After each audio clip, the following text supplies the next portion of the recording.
হরিণের শিং সমেত গ্রেপ্তার এক পাচারকারী। ঘটনা ঘটেছে বাগডোগরার পানিঘাটা রোডে। ধৃত ব্যক্তির নাম সুব্রন বড়াইক। ওই ব্যক্তি ওদলাবাড়ির বাসিন্দা। ঘটনা সম্পর্কে জানা গিয়েছে, গোপন সূত্রে খবর পাওয়ার পর বাগডোগরার পানিঘাটা রোড এলাকায় অভিযান চালানো হয়। এই ঘটনায় একজন ব্যক্তিকে গ্রেপ্তার করে এসএসবি ৮ নম্বর ব্যাটালিয়নের বড় মনিরাম জোত কোম্পানির জওয়ানরা। ধৃতের হেফাজত থেকে দুটি হরিণের শিং উদ্ধার করেছে এসএসবি।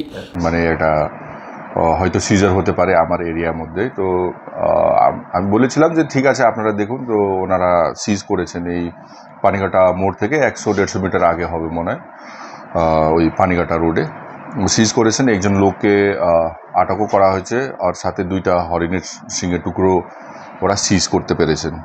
আর লোকের নাম হচ্ছে সুব্রন বড়াইক। ও হচ্ছে মানাবাড়ি ওদলাবাড়ির বাসিন্দা।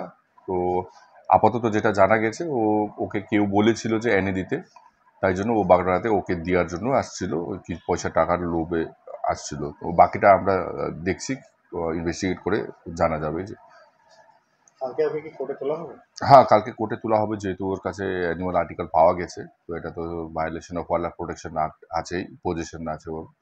বাকি জিনিসটাও আমরা দেখবো যে ও ট্রেডের মধ্যে ছিল না কি ছিল, সবকিছু আমরা দেখে এটা কোথায় থেকে এনেছে, মেরে এনেছে না কোথায় ছিল না পাওয়া গেছিল, এগুলো দেখতে হবে। আমরা দেখতে এখন পর্যন্ত তো ডেলি লেবার হিসাবে কাজ করে বলে জানা যাচ্ছে। ওটা পরে ভালো করে দেখতে হবে।